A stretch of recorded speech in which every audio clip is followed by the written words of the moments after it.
একদিকে নাজিল করলেন কিতাব, অপর দিকে নাজিল করলেন আল্লাহ পাক নবীকে প্রেরণ করলেন। এই নবীর মাধ্যমে যে কিতাব দান করেছেন, এই নবীর মাধ্যমে তিনি ছিলেন আমাদের জন্য শিক্ষক। আল্লাহ রাসূল সাল্লাল্লাহু আলাইহি ওয়াসাল্লাম বর্ণনা করেন, ইন্নামা বুইসতু লিউতিম্মা হুসনাল আখলাক, ইন্নামা বুইসতু মুআল্লিমান। এক জায়গায় হাদিসের ভিতরে এসেছে, এই গোটা পৃথিবীর মানব মণ্ডলীর জন্য উত্তম চরিত্র শিখাবার জন্য আল্লাহ পাক নবীকে প্রেরণ করেছিলেন। আর এক জায়গায় আল্লাহ রাসূল বলেন, আমি গোটা পৃথিবীর মানব জাতির জন্য শিক্ষক হয়ে প্রেরিত হয়েছি। সুবহানাল্লাহ। ওই আল্লাহ রাসূল সাল্লাল্লাহু আলাইহি ওয়াসাল্লাম এবং এই কিতাবের মাধ্যমে আল্লাহ রাসূল প্র্যাকটিক্যালি আমল করে দেখিয়েছেন। যখন আপনি কোরআনে কারীমের মাহফিলে আসবেন, হাদিসের মাহফিলে যখন আসবেন, তখন আপনাকে বলে দেবে সত্য এবং মিথ্যার মধ্যে সত্যিকার পার্থক্য করে দেবে যে লা ইকরাহা ফিদ্দিন ক্বাদ তাবায়্যানা রুশদু মিনাল গায় ফামান ইয়াকফুর বিত-তাগুত ওয়া ইউমিন বিল্লাহি ফাকাদ ইসতামসাকা বিল উরওয়াতিল উফতা। অর্থাৎ যে ইসলামের ভিতরে জবরদস্তি এজন্যই নেই যে সত্য মিথ্যার মানদণ্ডটা আল্লাহ পাক নবী এবং রাসূলের মাধ্যমে, কোরআনের মাধ্যমে বুঝিয়ে দিয়েছেন। আল্লাহ বলে দিয়েছেন এটা নাজায়েজ, এটা জায়েজ, এটা হালাল, এটা হারাম, এটা বৈধ, এটা অবৈধ। আল্লাহ এই ডিটেইলসটা বুঝিয়ে বলছেন, এখন তোমার কোনটা ইচ্ছা তুমি করতে পারো। এই ব্যাপারে আল্লাহ পাক আমাদেরকে স্বাধীন দিয়েছেন। কিন্তু মতলব এই নয় যে ইসলামের ভিতরে জবরদস্তি নাই। জবরদস্তি নাই কেন? যে সত্য মিথ্যার পার্থক্য যেহেতু বুঝিয়ে দেওয়া হয়েছে, এবার তুমি কোনটা অ্যাকসেপ্ট করবে এটা তোমার কথা। কথাগুলো আমরা বুঝতে পারছি? আপনি পড়বেন 15 নম্বর পারার 2 নম্বর সূরা, আরো ক্লিয়ার বোঝার জন্য 15 নম্বর পারার 2 নম্বর সূরা, সূরা আল কাহাফ। আপনি জুমার দিনে, এই যে 2 দিন আগে জুমার দিন গেল, আপনি জুমার আগে আগে যদি এই সূরাটা তিলাওয়াতের অভ্যাস থাকে, তাহলে 1 সপ্তাহ পর্যন্ত আল্লাহর পক্ষ থেকে আপনাকে একটা নূর দেওয়া হবে। আর এই নূর নিয়ে যখন আপনি চলাফেরা করবেন, শয়তান আপনাকে সহজে কাবু করতে পারবে না। ইভেন কি দুনিয়ায় যেভাবে নূর পাবেন, কিয়ামতের দিবসেও আপনি ওইরকম নূর পাবেন। আল্লাহ নূর দেবেন, আর এই নূরের আলো দিয়ে আপনি জান্নাতের রাস্তা চিনতে পারবেন। জান্নাতের রাস্তায় যাবার আগে আগে আপনাকে জাহান্নামের রাস্তা অতিক্রম করতে হবে। ফুলসিরাত, জাহান্নাম অন্ধকার, সেজন্য নূরের দরকার আছে না নাই? আলোর দরকার আছে না নাই? নিঃসন্দেহে আলোর দরকার আছে। সেহেতু আমরা সূরা আল কাহাফ জুমার দিনে পড়ব। এটা যদি আমরা পড়ি, একদিকে আখিরাতে নূর পাবো, দুনিয়াতে নূর পাবো। 2 নম্বরে বলা হয়েছে প্রথম 10টা আয়াত যদি আপনি মুখস্থ করে স্টাডি করতে পারেন, তাইলে দাজ্জালের ফিতনা থেকে আল্লাহ আপনাকে হেফাজত করে দেবে। দাজ্জালের ফিতনা বড় কঠিন। দাজ্জাল যখন বেরিয়ে আসবে, তখন তার ভিতরে অনেক ক্ষমতা থাকবে, মানুষ মারবে, আবার সে জিন্দা করতে পারবে। চন্দ্র তার অধীনে চলবে, সূর্য তার অধীনে চলবে। সূর্যকে যদি বলে স্টপ, তাই হবে স্টপ।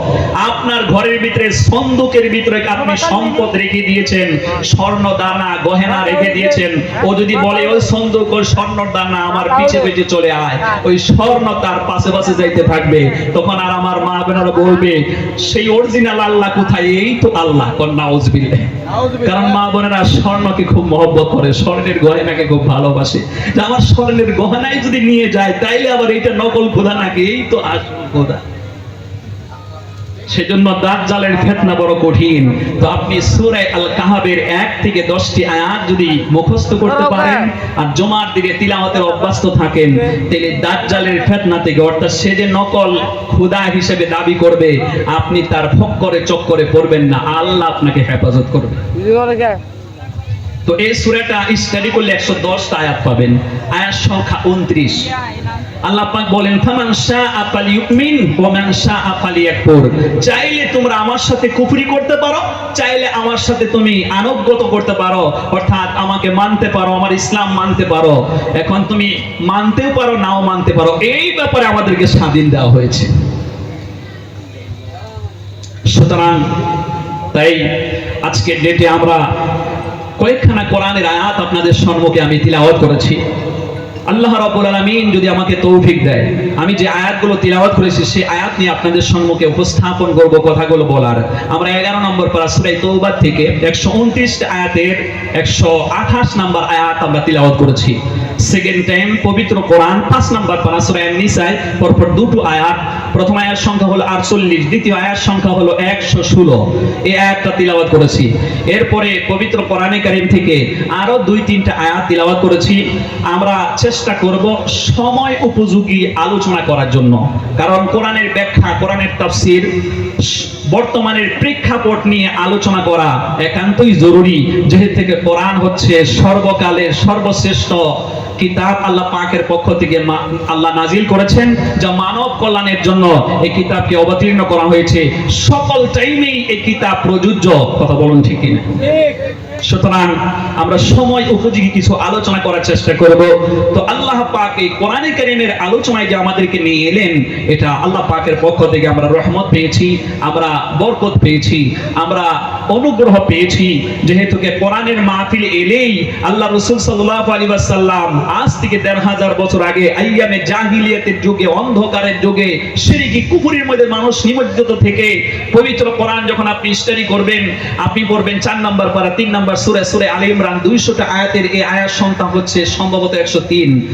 আল্লাহ রাব্বুল আলামিন বলেন, ওয়াযকুরু নি'মাতাল্লাহি আলাইকুম ইয কুনতুম আ'দাআন ফাআল্লাফা বাইনা কুলুবিকুম ফাআসবাহতুম বিনি'মাতিহি ইখওয়ানা ওয়া কুনতুম আলা শাফা হুফরাতিন মিনান নারি ফাআওকাযাকুম মিনহা ইলা আখিরি আয়াত।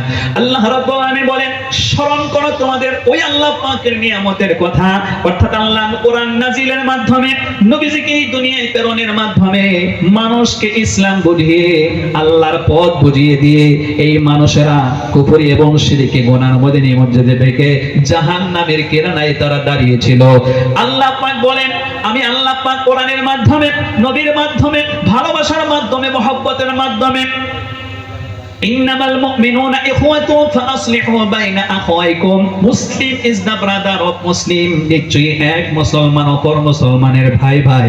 এই ভাই ভাই সম্পর্কের মাধ্যমে আমি আল্লাহ পাক জাহান্নামের কিনারা থেকে তোমাদেরকে টেনে বের করে জান্নাতের কিনারায় দাঁড় করিয়ে দিয়েছিলাম। জোরে বলুন সুবহানাল্লাহ। সেই আল্লাহ পাকের পক্ষ থেকে শ্রেষ্ঠ নিয়ামত কোরআনে কারীমের তাফসীর মাহফিলে আমরা এটেন্ড হয়ে আমরা আল্লাহ পাকের শুকরিয়া আদায় করছি। আমরা যারা পুরুষ আছি উচ্চ কণ্ঠে এবং মা বোনেরা আমরা নিম্ন কণ্ঠে আমরা আল্লাহ পাকের প্রশংসা করছি, বলছি আলহামদুলিল্লাহ।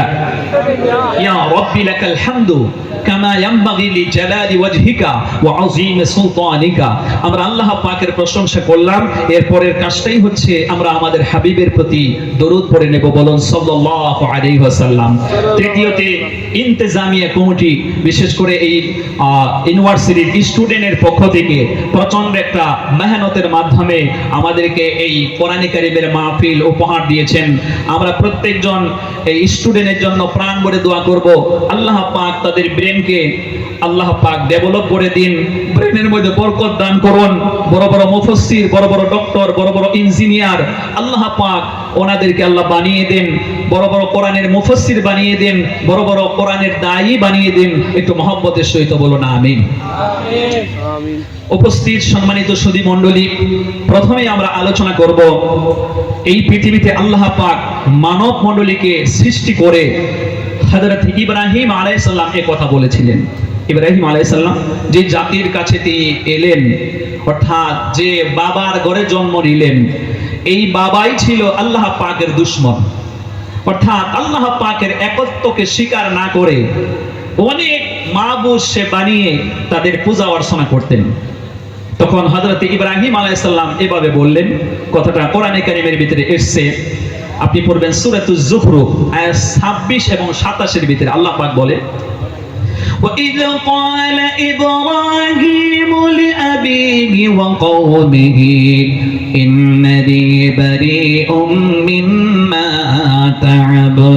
تَعْبُدُونَ إِلَّا الَّذِي فَطَرَنِي ইল্লাল্লাযী ফাতারানি ফাইন্নাহু সায়াহদিন। হযরত ইব্রাহিম আলাইহিস সালাম জন্মলগ্নে দেখতে পেলেন সত্যিকার আল্লাহ রাব্বুল আলামিনকে বাদ দিয়ে আমার বাবা আল্লাহ পাকের একত্ববাদকে অস্বীকার করে, নিজের থেকে কিছু মাবুদ সাব্যস্ত করে, তাদের পূজা করে, অর্চনা করে, তাদের সম্মুখে মাথা লুটিয়ে পড়ে কওমকে দেখতে পেলেন, তিনার জাতিকে দেখতে পেলেন। তখন তিনি বলেন ইল্লাল ভিতরে সর্বশেষ আসমানি কিতাবের নাম হলো কোরআনে কারীম। এই কোরআনে কারীম আল্লাহ পাক নাজিল করে। আর এই যে মাসটা বর্তমানে শুরু হয়েছে, সম্ভবত এর আগের মাসটা ছিল রবিউল আউয়াল মাস। এই রবিউল আউয়াল মাসের মতানাক্য অনুযায়ী 12 রবিউল আউয়াল অথবা 8 রবিউল আউয়াল অথবা 3 রবিউল আউয়াল, কিন্তু রুজটা ছিল, দিনটা ছিল সোমবারের দিন। সোমবারের দিন আল্লাহ পাক বিশ্ব নবীকে এই পৃথিবীতে, এই দুনিয়াতে আগমন ঘটায়। বলেন সুবহানাল্লাহ। মোহাম্মদ তুমি আগো, মোহাম্মদ তুমি আগো, খোদারি পিয়ারা, আমিনা মায়ের তুমি নয়নের তারা, এসেছিলে তুমি ওগো, এসেছিলে তুমি ওগো সেই নিশিরাতে, মুখেতে খোদার বাণী, হাতে কোরআন নিয়ে, মুখেতে খোদার বাণী, হাতে কোরআন নিয়ে।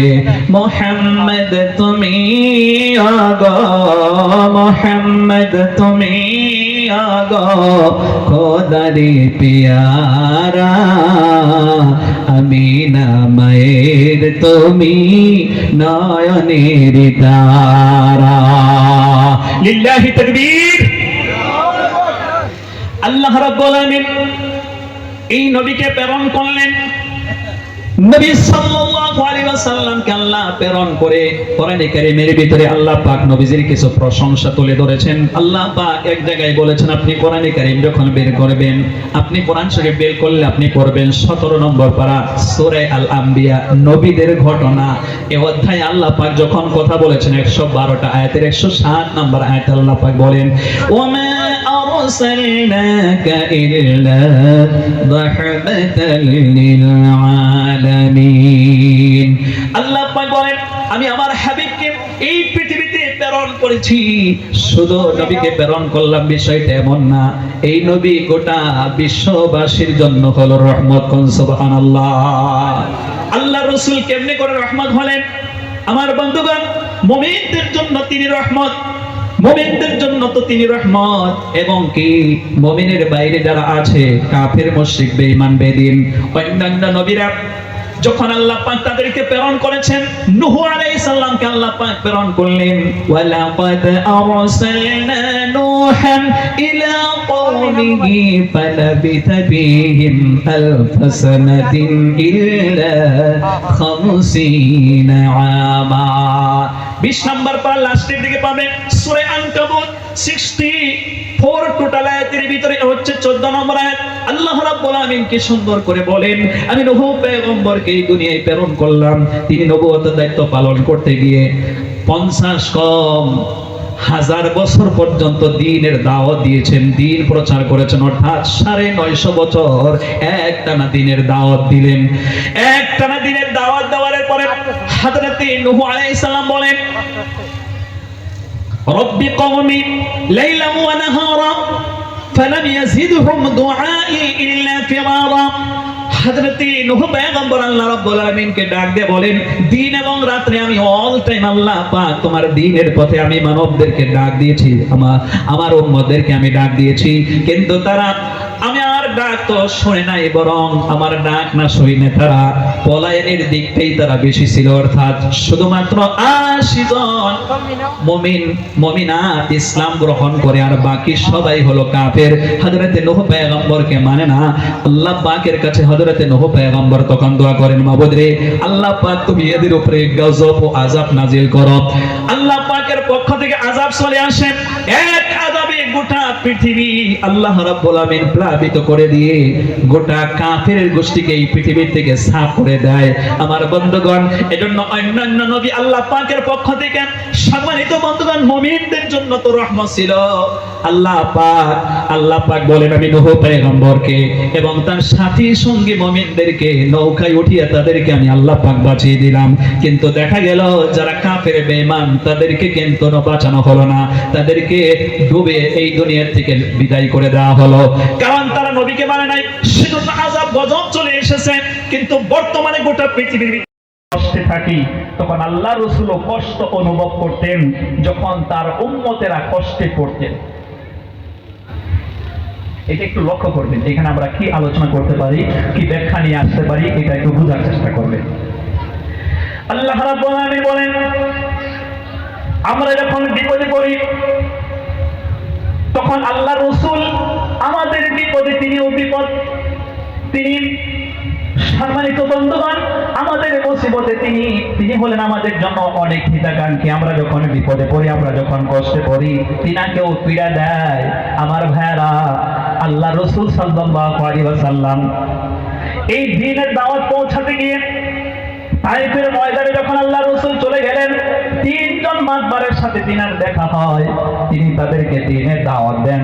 দাওয়াত দেওয়ার সাথে সাথে তিনজনের ভিতরে একজন বলেন যে নবী হিসেবে কি আল্লাহ তোমাকে বাছাই করলো, অন্য মানুষ আর খুঁজে পেল না, তোমাকে নবুয়ত দিল, আমি এই জন্য তোমাকে মানি না, অন্য কেউ তো দিতে পারতেন। দুই নম্বর লোকটা বলল তুমি যদি সত্যিকার নবী হও, তোমার কথা না শুনলে অবশ্যই আমাদের উপরে আযাব গজব আসবে, আল্লাহ নারাজ হয়ে যাবে, সুতরাং আমি এই জন্য তোমার কথা শুনবই না। আর একটা লোক বলল যে তুমি মিথ্যা নবী। এই তিনটা কথা বলেন আল্লাহ রাসূলকে তাড়িয়ে দিল। শুধু তাড়িয়ে দিল না বন্ধু, হাদিসের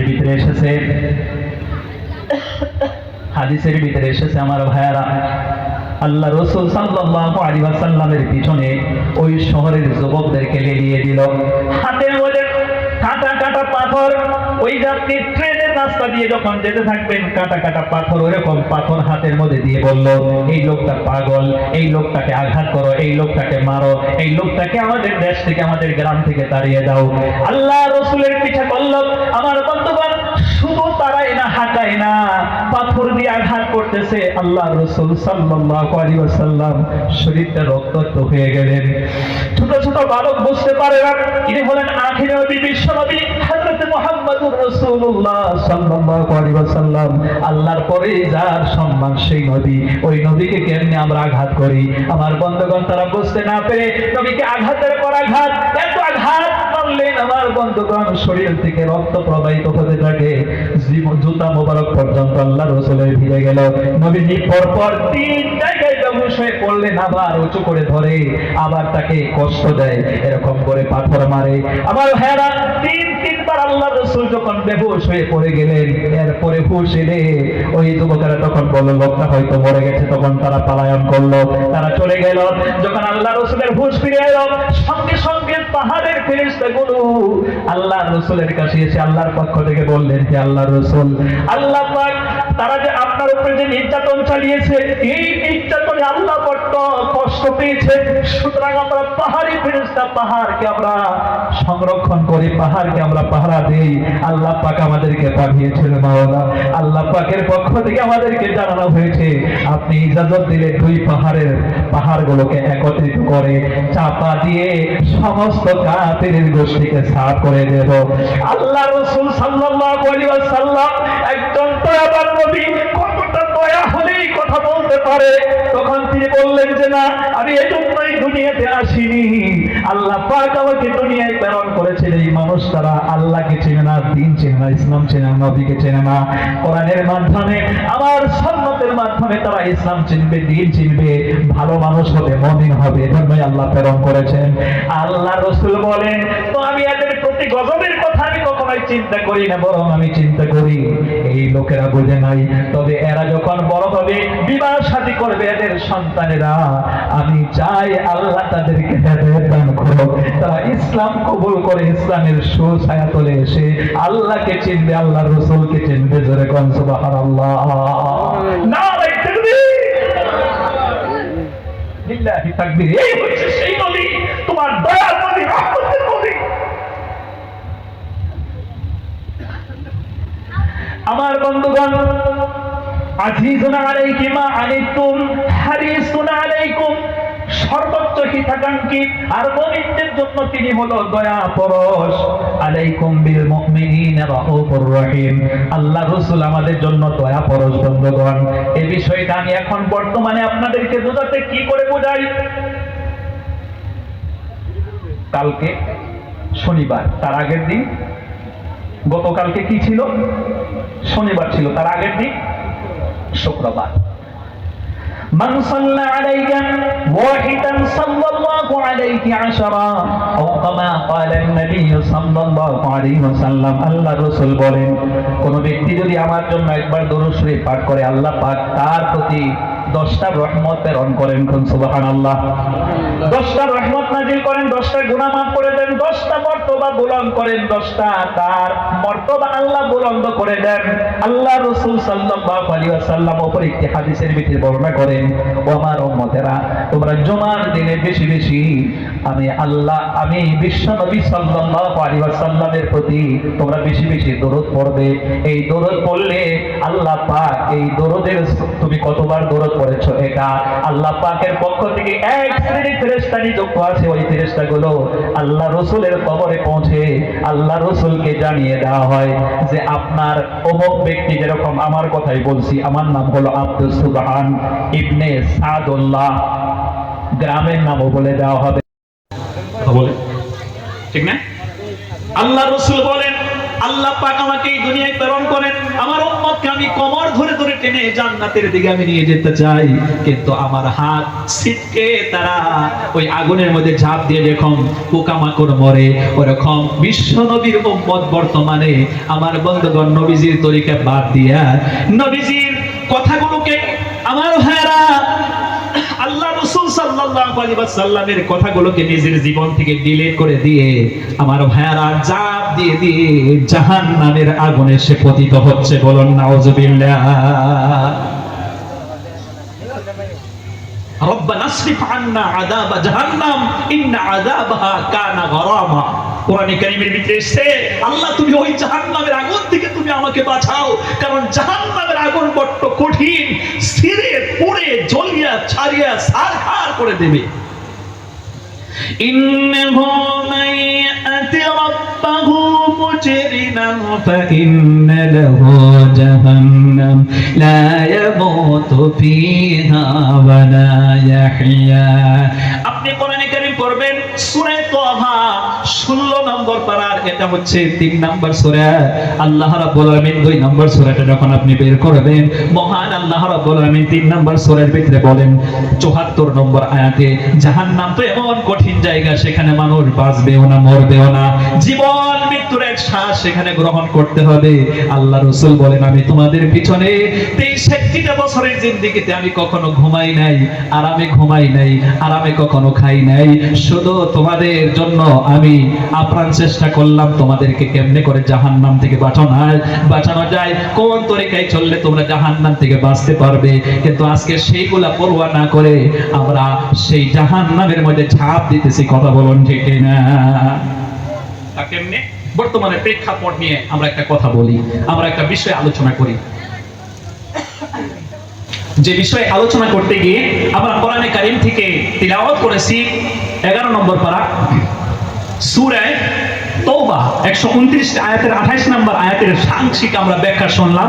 এবার আমরা আলোচনা করব 113 নম্বর আয়াতের তাফসীর। এটা খুব মন দিয়ে শুনবেন। আল্লাহ রাব্বুল আলামিন বলেন, মা কানা লিন-নাবিয়্যি ওয়াল-লাযীনা আমানু আন ইয়াস্তাগফিরু লিল-মুশরিকিনা ওয়ালাউ কানু উলি কুরবা মিন বা'দি মা তাবাyyana লাহুম আন্নাহুম আসহাবুল জাহিম।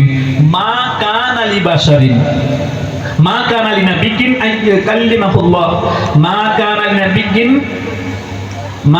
লিনাবিয়্যিন আন ইয়াকুনা লাহু। এই আয়াতের তরজমা এসেছে, আল্লাহ রাব্বুল আলামিন বলেন, কোন নবীর জন্য শোভা পায় না, এবং মুমিনদের জন্য এটা উচিত নয়, কোন নবীর জন্য এটা উচিত নয়, কোন মুমিনের জন্য উচিত নয়। মা কানা লিনাবিয়্যিন মা কানা লিনাবিয়্যিন আইয়াকুনা লাহু আসরা